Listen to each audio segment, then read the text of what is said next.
Bom dia a todos, sejam todos bem-vindos.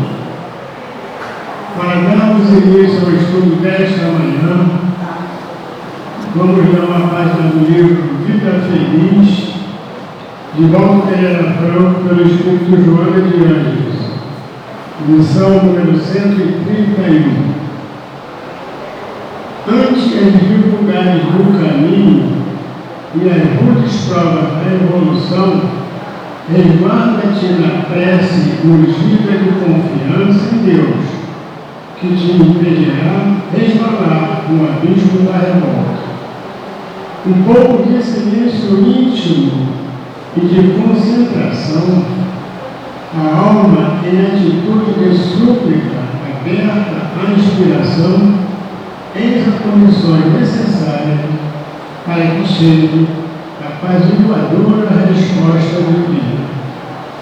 Cria um clima de prece como hábito e estarás em perene comunhão com Deus, fortalecido para o desafio da marcha. Elevamos nosso pensamento a Deus, ao querido Mestre Jesus, aos amigos espirituais, mentores da nossa casa, agradecido por esta grande oportunidade de estarmos reunidos nesta manhã, querido Pai e do Mestre, para mais um estudo do seu Evangelho de amor de luz. Hoje aqui será levado pela nossa irmã e que possamos, Senhor, estarmos sensibilizados para receber todas as informações que aqui serão passadas. Para tanto, pedimos a vossa permissão para iniciarmos o estudo desta manhã.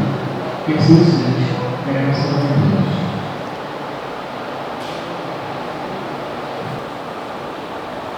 Agora chegou o nosso momento de estudo.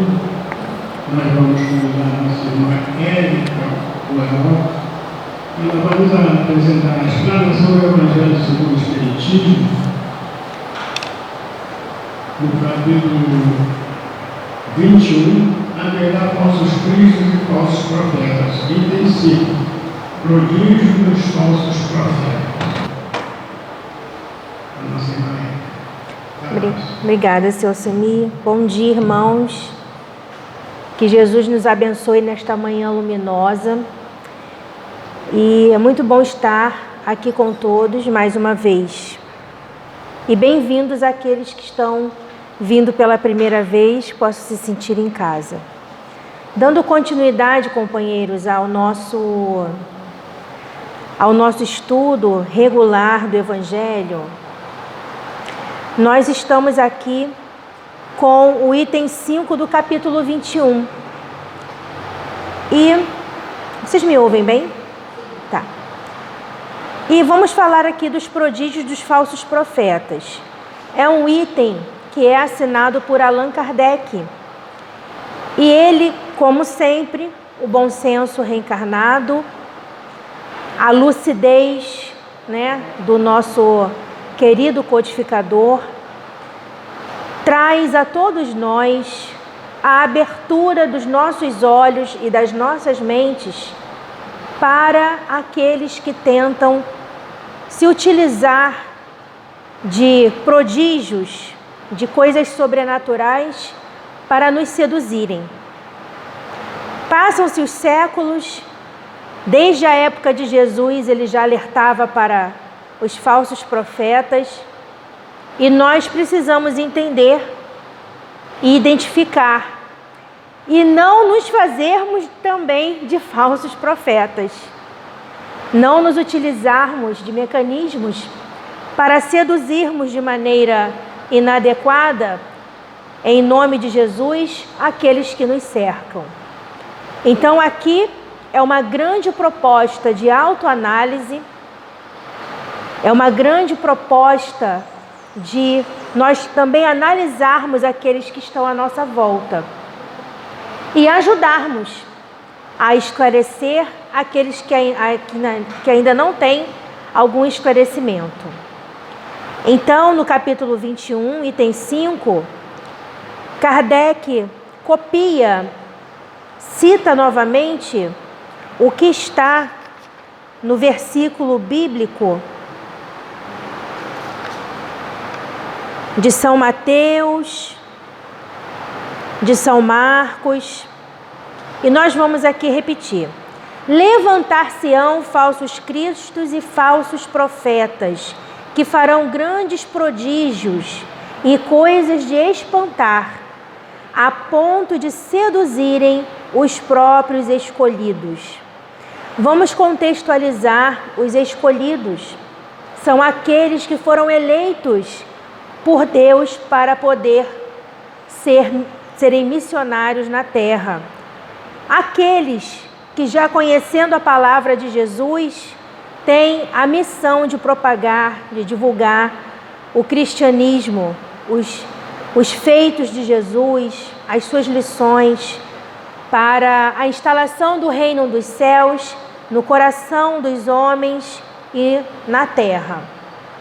Então, até mesmo entre os escolhidos, há aqueles que podem ser falsos profetas e fazer prodígios, utilizar de prodígios, de coisas, sobrenaturais ou, entre aspas, mágicas, que a pessoa fica até espantada. Mas Kardec nos pede um alerta muito grande. E Kardec continua: estas palavras dão o verdadeiro sentido do termo prodígio. Na acepção teológica, os prodígios e os milagres são fenômenos excepcionais, fora das leis da natureza, sendo estas exclusivamente obra de Deus. Pode ele, sem dúvida, derrogá-las, se lhe apraz. O simples bom senso, porém, diz que não é possível haja ele dado a seres inferiores e perversos um poder igual ao seu, nem ainda menos o direito de fazer o que ele tenha feito. Então, aqui, na acepção teológica, os milagres pertencem somente a Deus. Como que Deus daria esse poder a outra pessoa, a um ser, uma criação sua, seu filho, que fosse igual ao dele? Não tem lógica. A menos que ele derrogasse as suas leis, ele voltasse atrás das suas leis. Mas já sabemos, e Kardec também já tinha colocado isso anteriormente, porque o Evangelho segundo o Espiritismo é a terceira obra da codificação publicada por Allan Kardec. Então, antes disso, nós já tínhamos o Livro dos Espíritos e já tínhamos o Livro dos Médiuns.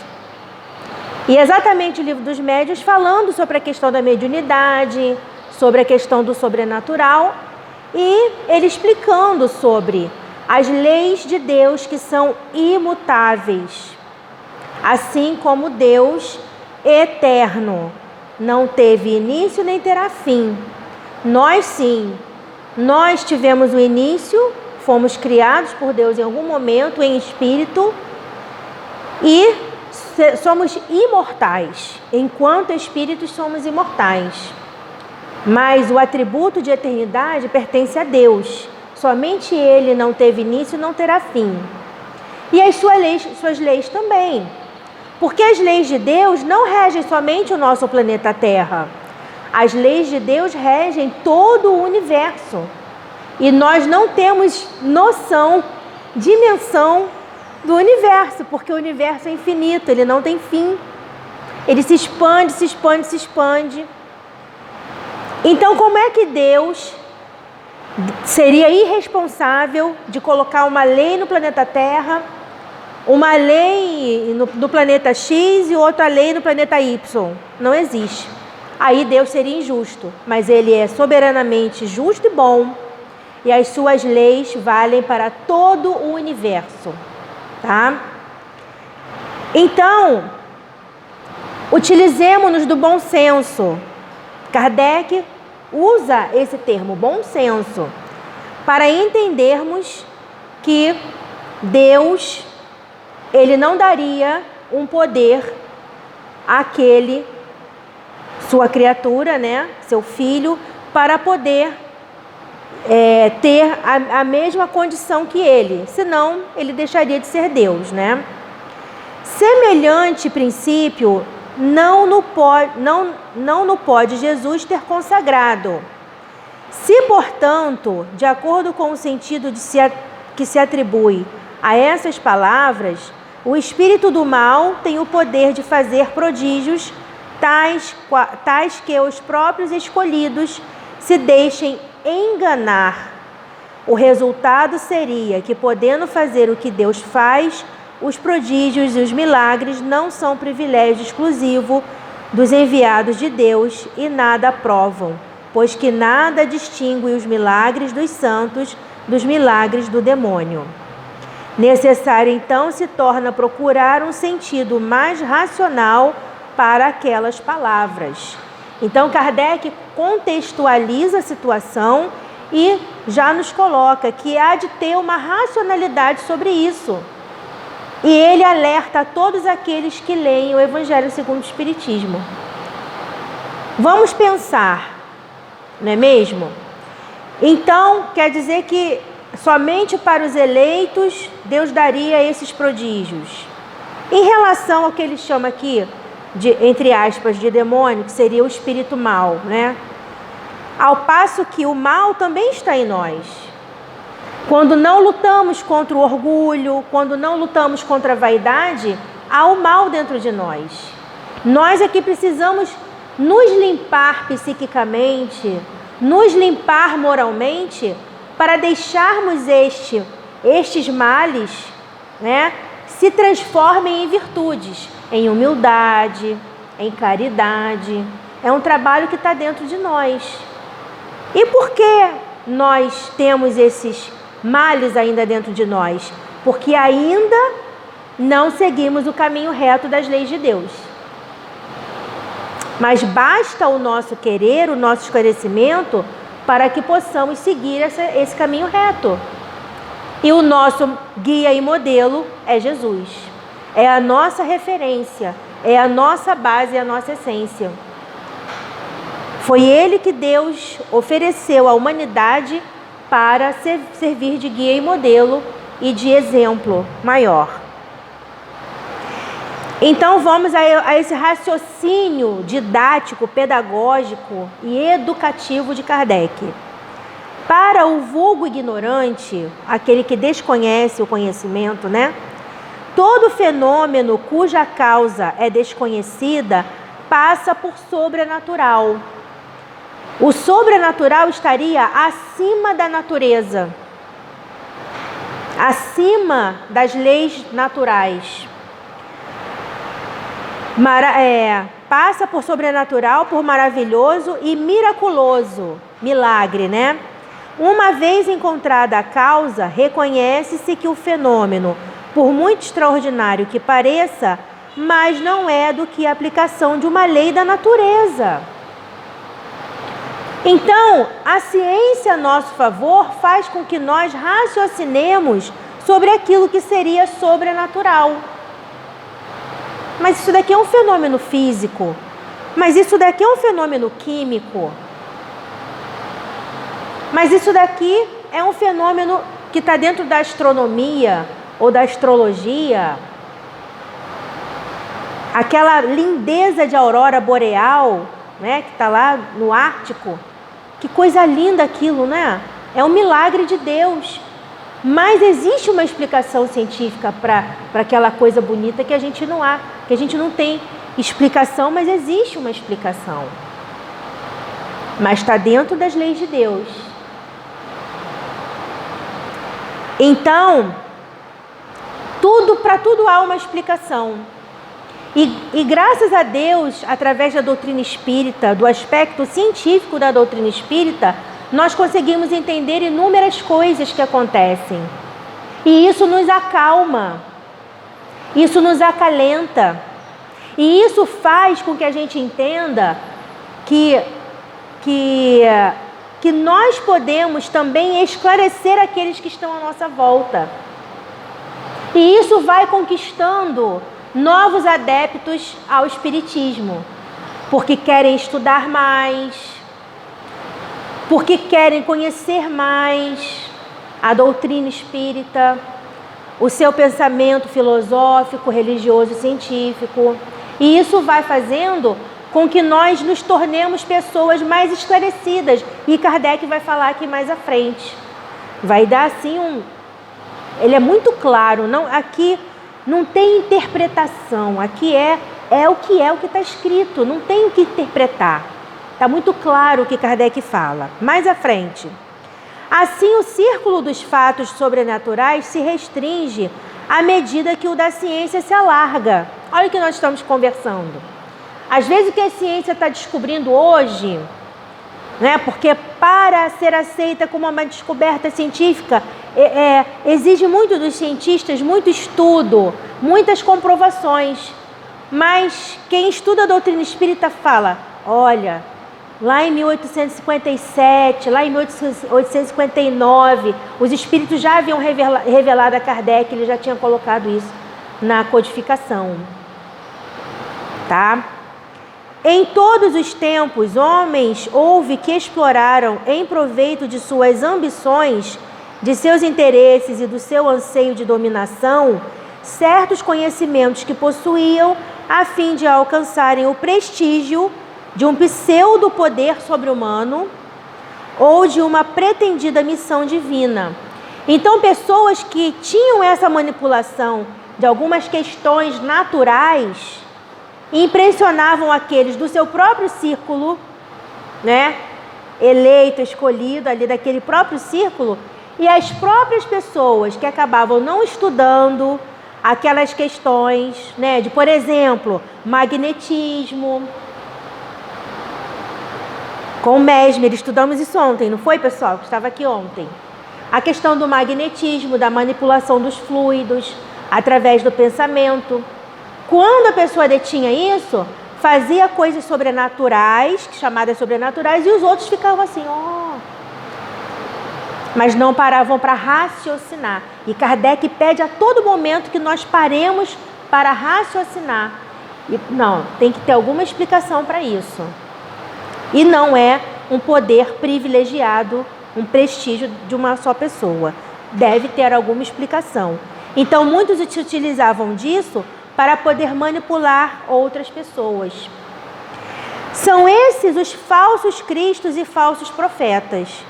A difusão, prestem bem atenção, está bem sublinhado aqui, a difusão das luzes, ou seja, do esclarecimento, do conhecimento, lhes aniquila o crédito, donde resulta que o número deles diminui à proporção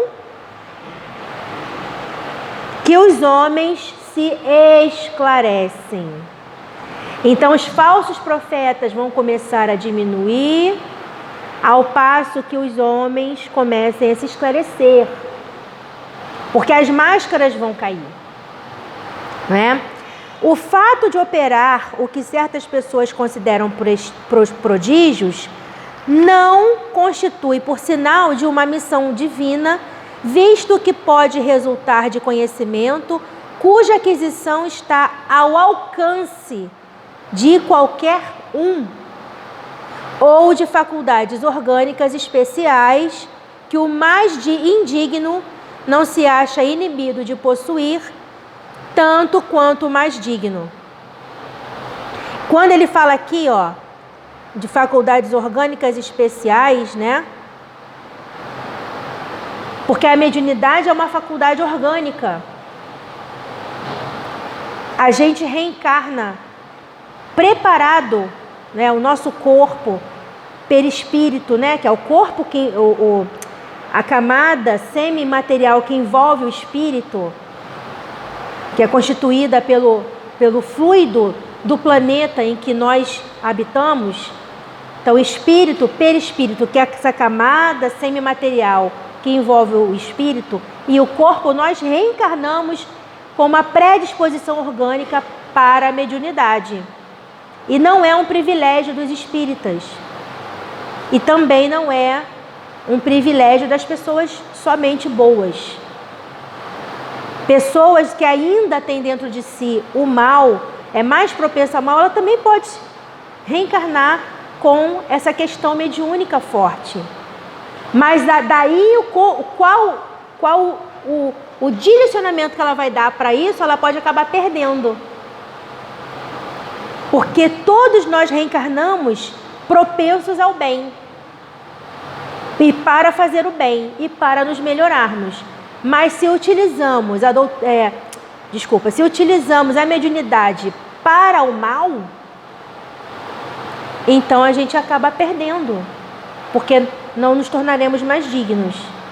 Mas todos nós temos essa chance, independentemente de religião, de classe social, independentemente de país, todos nós.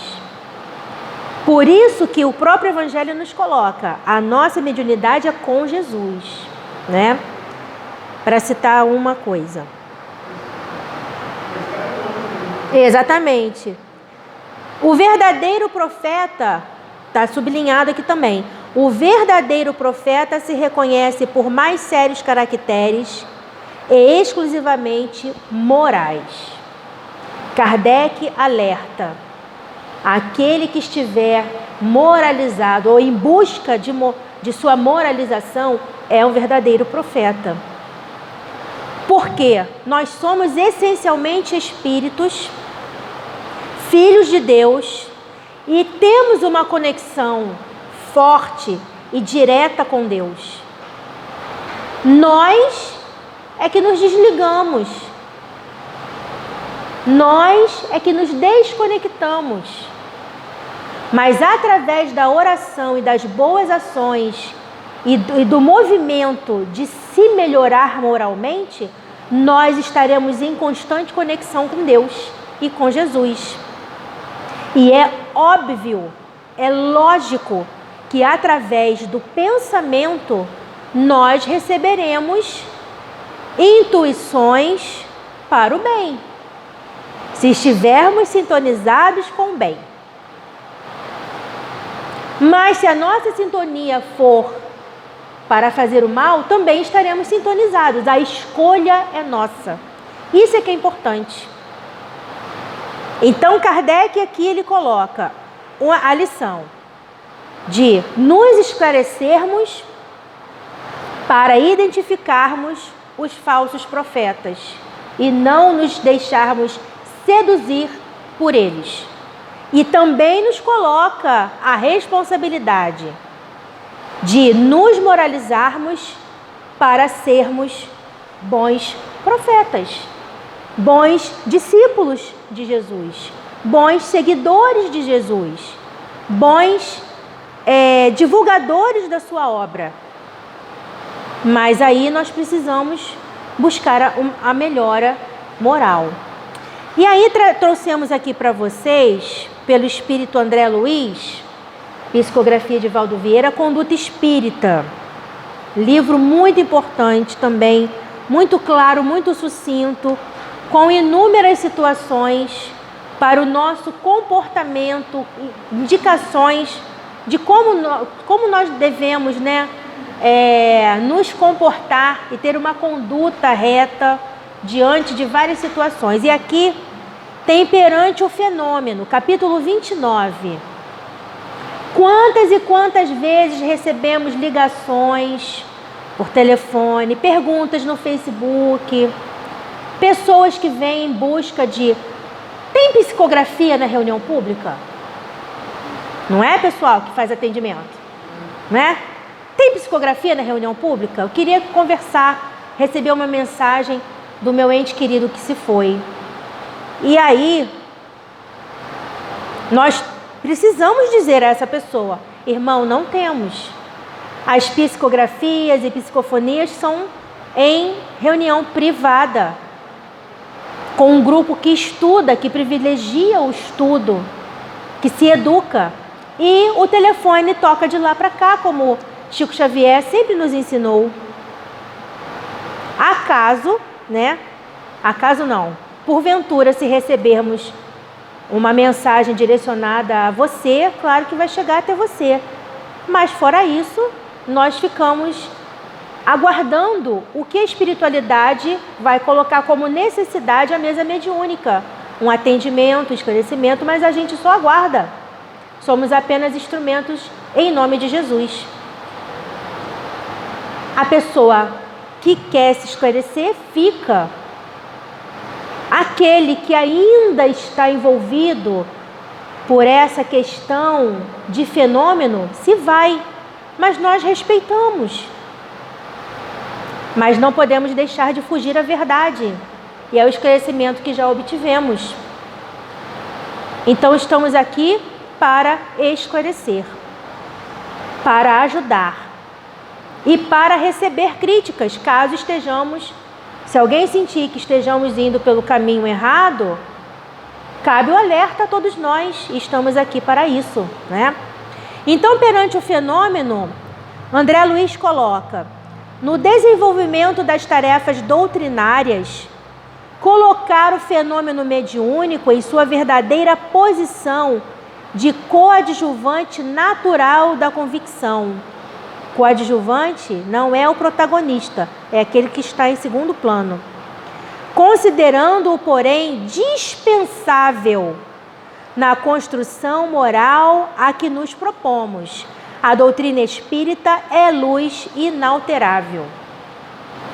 Então, se eu tenho um grupo, uma casa espírita nova, ou uma casa espírita antiga, mas que queira começar um grupo mediúnico, qual é o primeiro passo? Estudar. Primeiro passo, se esclarecer, se educar. Então a gente primeiro estuda, se esclarece, através do estudo sistematizado, através do estudo de textos que esclarecem com minúcias sobre a mediunidade, e depois, com o grupo mais maduro, nós começamos a prática da mediunidade. Por isso que ele coloca que a mediunidade ainda, o fenômeno é coadjuvante e que a doutrina espírita, o seu estudo, o seu esclarecimento está acima, é prioridade, tá? Conduzir as possibilidades de divulgação do espiritismo em qualquer setor no trabalho da evangelização, conferindo-lhe preferência sobre a ação fenomenológica. Ante os imperativos da responsabilidade moral, todo fenômeno é secundário. Todo fenômeno é secundário. Se o fenômeno tiver de acontecer, a espiritualidade sabe a hora certa de ele acontecer, com as pessoas certas, com o médium que está ali preparado para aquele momento e com o dirigente da reunião e o esclarecedor para dar o suporte. A espiritualidade tem um planejamento, não é irresponsável. Os espíritos sérios, eles sabem exatamente o que fazer, o que é necessário, e estará a postos. Quando encontra um grupo sério, a espiritualidade investe nesse grupo. E que nós tenhamos a humildade de estarmos sempre estudando e nos esclarecendo. E nos despirmos de orgulho e vaidade. Entendermos que a mediunidade é um instrumento através do qual podemos resgatar os nossos débitos e, acima de tudo, servirmos aqueles que necessitam. Auxiliarmos aqueles que precisam. E ontem nós estudamos sobre a questão do passe, né? Do mecanismo do passe. A moralidade estava em primeiro lugar no nosso estudo. Um estudo de Martins Peralva, não é? Martins Peralva, nos ajudando naquele momento. A evangelização, então, acima de tudo. Por isso que divulgamos massificamente, né? Colocamos, massificar é colocar para a massa, para o povo. Os nossos grupos de estudo, todo dia, toda hora a gente coloca. Crianças a partir de 3 anos podem estudar. Crianças com 100 anos, com 101, com 120 podem estudar também. Todos podem estudar, está aberto. Atingir outros estados de compreensão das verdades que nos enriquecem a fé. acatando as aspirações dos metapsiquistas, dos parapsicólogos e dos estudiosos acadêmicos em geral, sem, contudo, comprometer-se demasiado com os empreendimentos que lhes digam respeito. A gente vai, através desses estudos, através desse desenvolvimento da ciência, a gente vai entender melhor esse mecanismo, mas sem nos comprometermos, sem ficarmos deslumbrados, boquiabertos, sem nos deixarmos seduzir, mas sempre raciocinando em cima daquela situação. Viver segundo o Evangelho, eis a nossa necessidade fundamental. Então, se esse conhecimento acadêmico estiver fugindo ao que a gente entende como moralidade cristã, já não serve para a gente, tem que ficar em alerta maior. Já não serve para nós, Jamais partilhar de assembleias espíritas visando unicamente a sucessos espetaculares. As manifestações mediúnicas não são a base essencial do espiritismo. André Luiz é muito, muito claro. Aqui a linguagem é direta e reta. Está muito claro aqui. Não tem o que ficar interpretando. Jamais partilhar de assembleias espíritas visando unicamente a sucessos espetaculares. As manifestações mediúnicas não são a base essencial do espiritismo. Descentralizar a atenção das manifestações fenomênicas havidas em reuniões de que participe, para deter-se no sentido moral dos fatos e das lições. Na mediunidade, o fenômeno constitui o envoltório externo que reveste o fruto do ensinamento. A essência ainda é e sempre será o ensinamento. E aí ele cita, primeira carta aos Coríntios, capítulo 14, versículo 20, uma mensagem de Paulo de Tarso. Irmãos, não sejais meninos no entendimento. Então essa frase, esse capítulo de André Luiz e essa frase de Paulo de Tarso, irmãos, não sejamos meninos no entendimento, nos convoca ao estudo da doutrina espírita, ao estudo das vivências de Jesus, para a nossa transformação moral. Muito obrigada.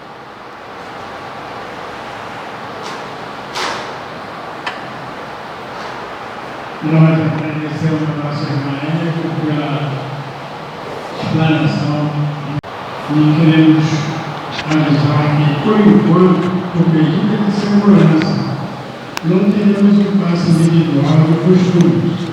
Em vez disso, faremos um passo coletivo aqui no próprio salão, justamente como acontece na Está desligado, não saiu nada. Está desligado, não saiu nada. A nossa irmã Fátima vai fazer a nossa irradiação e meditação. Vamos então, nesse momento, elevarmos o nosso pensamento a Deus, nosso Pai,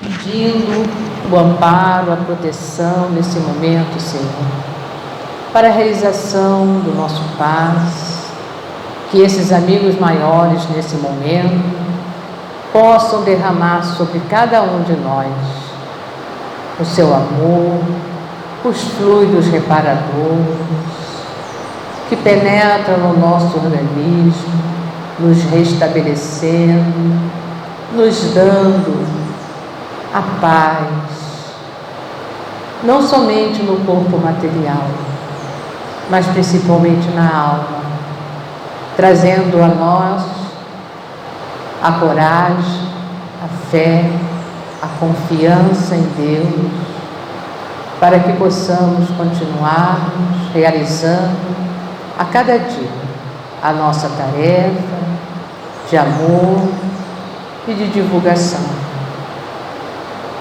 Agradecemos, Senhor, nesse momento, por essa oportunidade que tivemos de aqui estar realizando mais esse trabalho de divulgação do Teu Evangelho. Que possamos retornar aos nossos lares, levarmos essa paz e esse conhecimento para o nosso dia a dia, na sociedade, na família, enfim, Senhor, a todos os irmãos que cheguem até nós, desejosos de uma palavra de consolo e de conforto. Graças a Deus. Centro Espírita Luz e Caridade de Santa Cruz. Retorno presencial desde janeiro de 2022. As nossas reuniões públicas de quinta-feira, às 9h30, e sexta-feira, às 20 horas, retornaram presencialmente nos dias 6 e 7 de janeiro de 2022, seguindo os protocolos sanitários e conforme a capacidade de espaço, mantendo-se o devido distanciamento. Não é mais obrigatório o uso de máscara, sendo opcional. Não deverão comparecer pessoas com febre ou quaisquer sintomas de resfriado ou gripe. Sugerimos que as pessoas levem suas garrafinhas de água. Não está havendo evangelização infantil nesses dias, devendo as crianças ficarem sentadas junto com seus responsáveis. Estudos 2022, presenciais ou online. Inscrições pelo formulário. Estudo sistematizado da doutrina espírita, a partir dos 22 anos. Presencial, aos sábados, das 16h30 às 18 horas. Iniciou-se em 5 de fevereiro de 2022. Online, às segundas e quartas quintas-feiras, das 20 às 21 horas. Iniciou-se em 10 de fevereiro de 2022. Evangelização Espírita da Juventude, dos 13 aos 21 anos. Presencial, aos domingos, das 10 às 11h30. Iniciou-se em 6 de fevereiro de 2022. Evangelização Espírita da Infância e da Família. Presencial, para crianças de 3 a 12 anos, pais e responsáveis. Aos domingos, das 10 às 11h30. Iniciou-se em 6 de março de 2022. Ama o teu próximo como a ti mesmo. Jesus. Está em Mateus, capítulo 22, versículo 39. Vacinar-se é um ato de amor ao próximo e a si mesmo. Vacine-se. Centro Espírita Luz e Caridade de Santa Cruz, Rua General Olímpio, 607, Santa Cruz, Rio de Janeiro, RJ. Telefone 21 3395 0509.